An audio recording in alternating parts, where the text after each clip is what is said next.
Astro's Playroom PS5 dev team. Okay, the PS5 dev team for Astro's Playroom has teased their most ambitious game yet on a new website. So yeah, we talked a lot about Astro's Playroom. Astrobot, the game on PS5. So let's keep going. Let's talk about their dev now. All right, this news comes to us from Stephen Tailby at PushSquare.com. All right, so let me frame this just right, because I know some people are going to get heartbroken as soon as I say this. All right, Japan Studio may have been dissolved, but that's not to say PlayStation's completely left its home country. Amid the restructure, Tokyo-based Team Asobi has become one of Sony's youngest developers, and it's already won the hearts of fans with the Astrobot games. The studio behind Astrobot Rescue Mission and Astro's Playroom, both of which are excellent, has just launched a brand new website with a few neat things to note. Firstly, it's made abundantly clear that the studio is focused on family-friendly experiences. In a quote, they say, "We create top-quality games for players of all ages on PlayStation."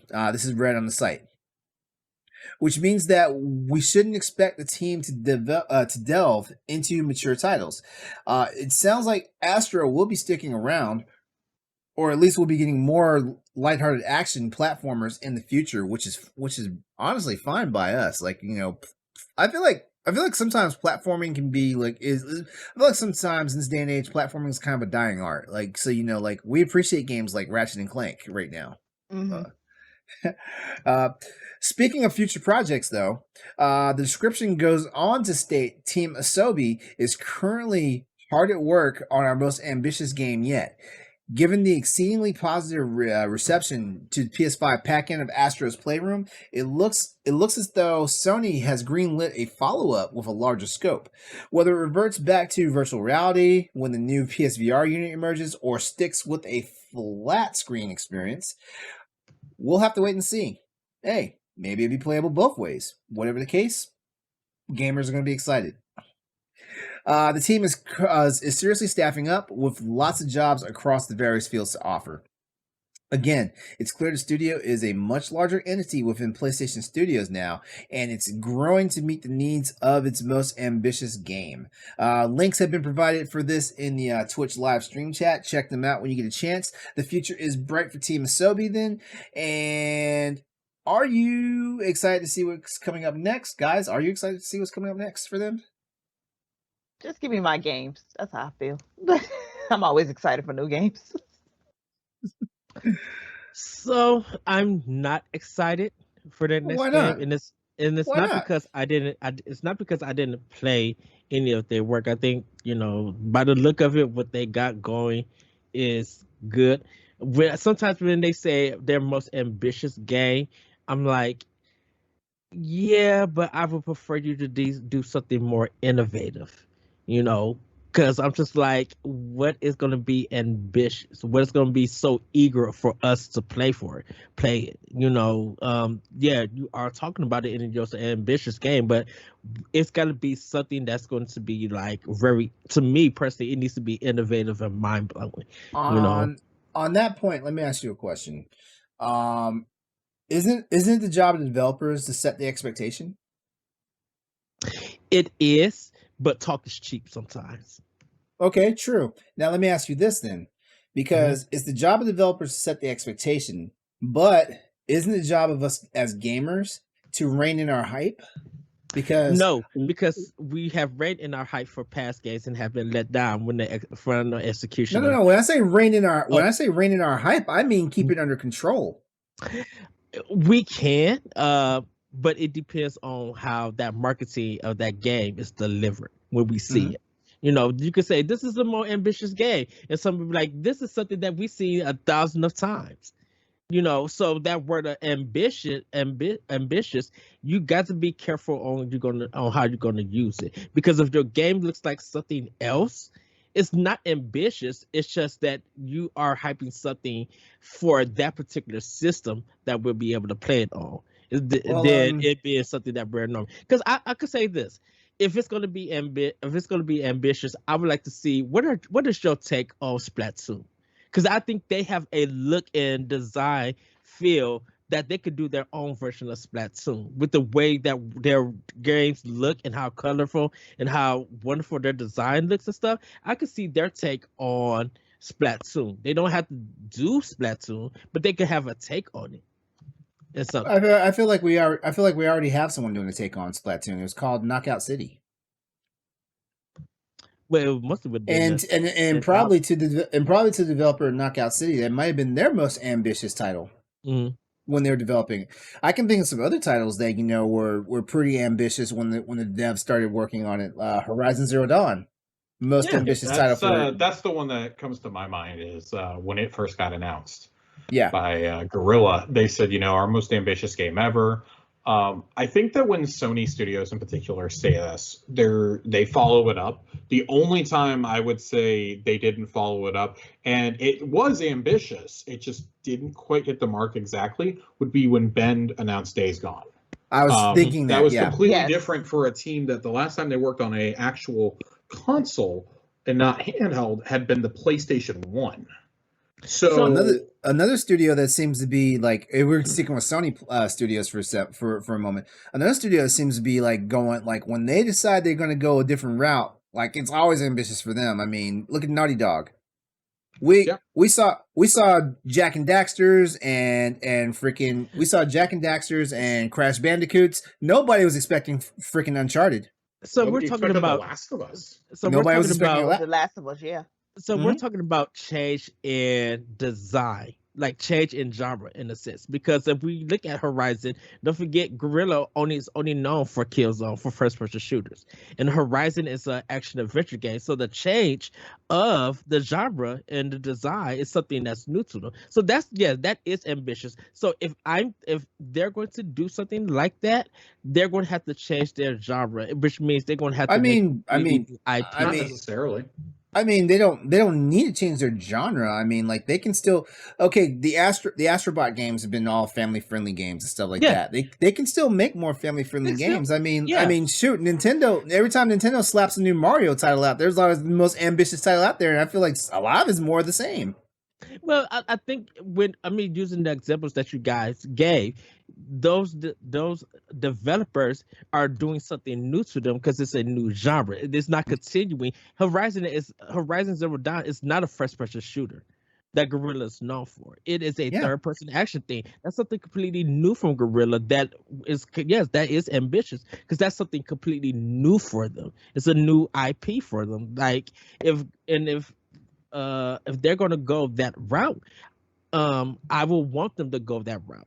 Actually try a different genre and like a new IP, something that it still be family friendly, but it don't need to be in the Astrobot world. It needs to be something completely different. We'll see. Like, from this article though, like, we don't even know if it's going to be an Astrobot game. All we know is that the team behind Astrobot, who's been doing Astrobot games for like God knows how long, they just turned around and said like they're working on something that's shaping up to be its most ambitious game. I mean, if they're ramping up like studio hires and all this stuff, something's going on. I don't think we're going to get another Astrobot game, from a 200-man team. Yeah, I think when you said the Sony's greenlit the follow up, I think that word follow up changes the discussion because that's what you said. They funded the next follow up. So I'm thinking Astrobot. That's not ambitious because you're still doing something within that. Well, a follow up is like whatever the next project is. Like if you do something different. Yeah, like I mean, if we look at let's look at the music industry for a second. Like someone drops an album, and then what's their follow up album going to be like? Things like that. Are they going to change the genre, or stuff like that? So that's a follow up. I'm going to respectfully disagree with both of you. Okay. I think that LeRon, I think you're partially right when you hit it on the head and say 200-man team. There's no way that it's going to be like Astrobot. I personally think Asobi has at least 2 teams going right now because there's no way it took their entire studio to make Astro's Playroom. Yeah, I think that they are gearing up to have a launch title for PSVR 2 next year, and I do think it is another Astrobot game, to be completely clear. But Astrobot has shown that it has that appeal to cross over to mainstream audiences now. Previously, that was just a PSVR title. I did not understand the hype around Astrobot. Then I played Astro's Playroom, and I says, okay, I know that this is basically a glorified tech demo to show me how the DualSense works, but it's also a really beautiful celebration of 20 years of PlayStation, right? So when I think what they're going to do next is you can do a follow-up to Astro's Playroom. It can be ambitious because it's dealing with that new technology in PSVR. That can be what they're referring to. But I mean, just making a bigger and like a complete platformer, because the first Astrobot's a fairly short PSVR game. Astro's Playroom is like an hour or two long. Mm-hmm. Yeah. Making a full-on $60 title for this studio would be their most ambitious title ever, when they previously only done a $20 and a console pack-in. So I don't think that we necessarily need to change genres here or change the type of game we're making. I think that a bigger, fuller, more complete story would be big for them. I think telling an actual story would be huge for Team Asobi, especially if that's going to be their primary Japanese studio now. Well, I was using the examples because of the games that you guys was giving. Like, and that sounded to me personally like a change in genre for that developer. Right. I don't think that's what this is, for the record. I think these are going to continue to be platformers. I think Sony and Microsoft are both realizing the value in having those types of games. They may not be your like 10 million seller games, but Ratchet and Clank is a longtime popular franchise that it's selling 1 million copies on PS5 in its debut month. That's a huge chunk. That's a huge rate of attachment. That's 1 out of every 10 PS5 owners owns that game just from day one. That's not counting July sales. That's not counting, what it's going to sell the rest of the year when people like me finally get around to it. Like, there is a desire for the platformer, and that's when we were talking earlier about Psychonauts. Like, I think we're about to see a resurgence of platformers on non-Nintendo consoles. And I think that's really good and that's really healthy. They're doing something that a PlayStation studio and really to an extent a Microsoft studio are not doing, and that's creating in-house experiences. I'd like to see them personally. I wonder if Naughty Dog would give them the keys to make a next-gen Ratchet and Clank game. Or not Ratchet and Clank, Jak and Daxter. Jak and Daxter. Yeah, I'd like to see that. That's a classic franchise that fans have been calling for years to come back. And we were all kind of, oh, maybe Naughty Dog will go back. I think when we talk about changing genres, I think at that point the genie comes out of the bottle, right? We're seeing that kind of happen with Obsidian right now. Obsidian is exploring things with Avowed and with Grounded and the Outer Worlds that they've never done before. Those games are completely different from things like Pillars of Eternity, from Planetscape, from KOTOR. Like, these are completely different titles. And I think that that's good when you can have multiple genres working. I mean, even Ninja Theory. They're doing Hellblade and they're doing an experimental horror game in Project Mara. I think you have to be able to look at these teams and say, Sony has learned this, right?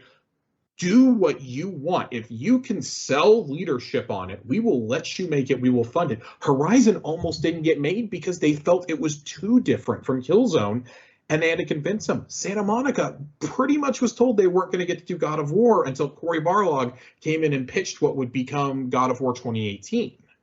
Same with Sucker Punch and Ghost of Tsushima. They were known for Infamous and Sly Cooper before that. Like, Ben was known for doing Siphon Filter and shovelware PSP games. And then they're creating Days Gone. Don't be mean. Don't be. Listen, I'm not being mean. I'm being truthful. I love Siphon Filter, but tell me the last good game that Sony Ben made. It's probably Siphon Filter 3 on the PS2. Uncharted Golden Abyss. I said good games, LeRon. Ooh. Whoa!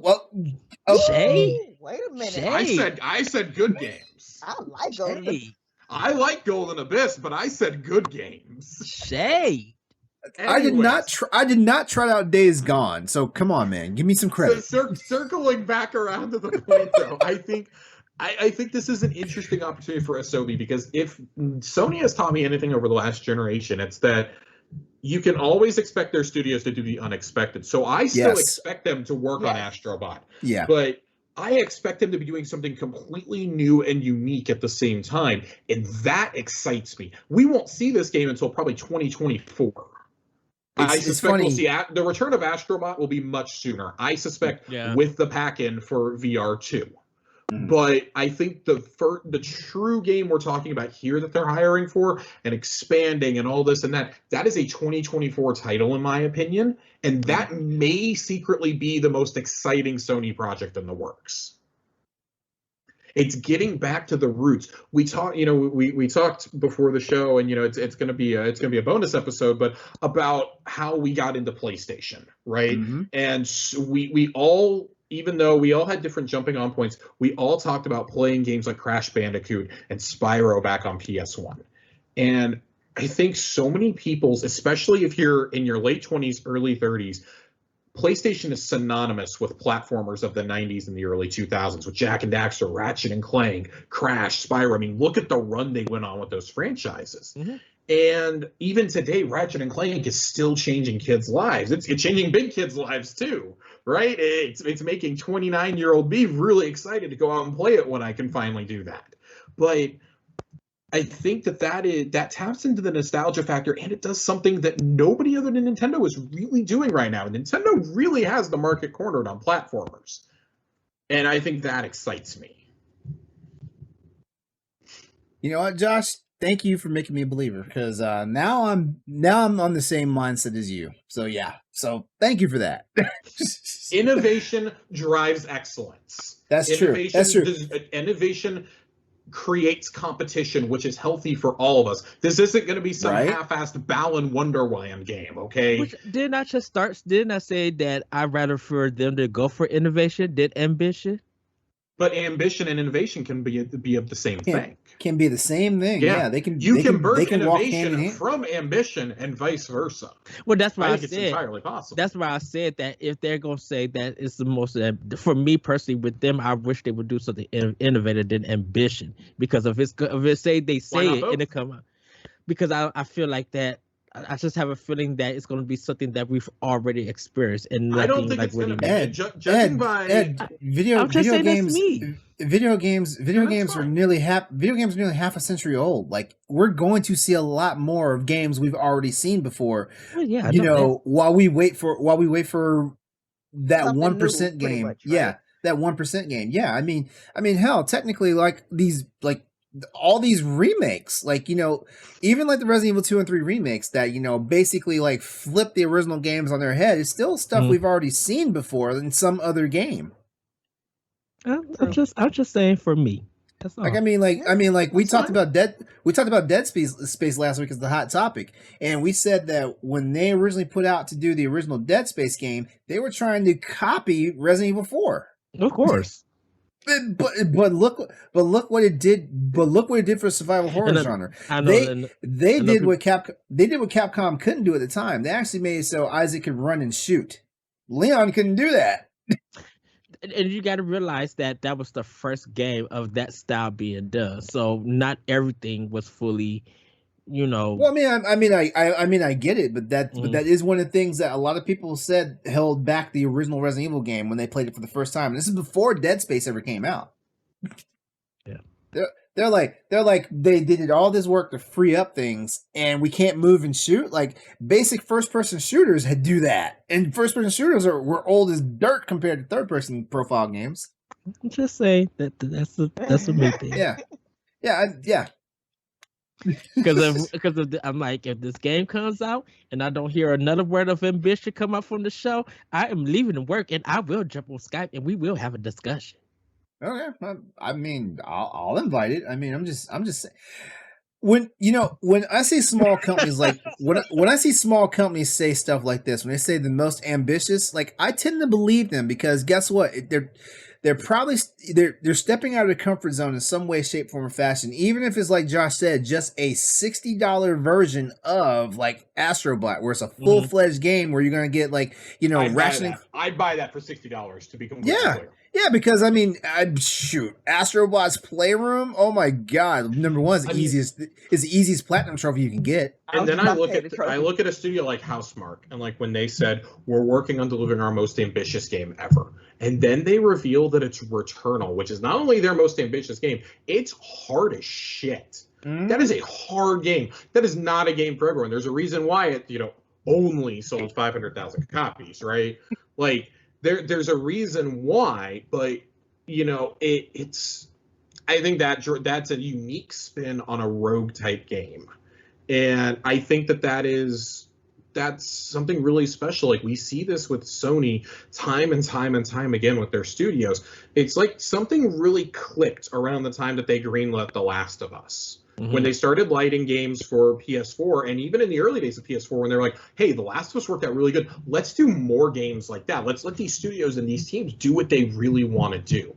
Yeah. And I think that's, like, when we talk about these first-party developers, Sony has to be so ridiculously excited when it comes to a team like Asobi that was a small team that made Astrobot and Astro's Playroom, and now they're going, hey, we're going to bring in we're closing Japan Studio, but we're going to build this team up, because this team had, and not that Japan Studio didn't have it, but we're going to build up this team that has a track record of excellence now, and we're going to have them, personal speculation, work on our premier VR title and work on a unique console experience for our gamers. Even if it's just something that really taps into the DualSense, I'm excited. Like, with Sumo Digital being bought out now by Tencent, I believe it is. Yeah. Now you don't have somebody to make Little Big Planet. What if they hand them Sackboy? There is, like, we are overdue for innovation with Sackboy and with Little Big Planet. What if Asobi gets a hold of that, or like literally any of these other characters that they have the rights to? There is so much excitement there, I think, and I don't want to keep dragging it on and repeating myself. Yeah, and then that's why I feel like from them, I would love to see something more innovative. And yes, I did say I would like to see what their take is on Splatoon. Maybe ambition for something on their take of Splatoon, because I think they're great developers. They make phenomenal games. That stuff looks good. I think they could be a leading company for Sony and for family friendly games if they do something innovative, something new that we have never seen. Because I need to see something from Sony that is also taking lead in something new. And I think Sony has the power to do that. And I guess that's putting more pressure on them, or maybe maybe something I want personally for me, being a fan of Sony and their games for years. Like, I really want to see what happens when you really push the envelope that other people can't do. That's what I want to see, and they may have a chance to do that. And maybe that's just something from me. Ratchet and Clank was a start. Ratchet and Clank Ripped Apart was a start. That game not only did stuff for the DualSense controller, it did stuff for the tech. Like, it's incredible. Like, I'm standing behind it. It's one of my contenders for Game of the Year and stuff like that. So yeah, trust me, when Sony wants to like hike up their britches and stuff and like actually do the damn thing, they do the fucking thing. And you know what? I know this is a Sony show, but that also goes for Microsoft Studios. When Microsoft Studios want to do the damn thing, they do the fucking thing. And Nintendo it just may take about 6 years to get to that point. Hey, when it comes to Quantum Break for Microsoft, pushed the envelope for me, because I don't want to talk about Quantum Break. So I'm saying, for me personally. Okay, we're gonna move on from this topic. We're gonna move on from this topic. Quantum Break could have easily been a damn trilogy. It could have easily been a damn trilogy. Easily. Yeah, and it was just one game, wasn't it? It was one game. And I thought that Control was going to be like the spiritual successor, but it seems like Control is more successor to Alan Wake. Yeah. I think so.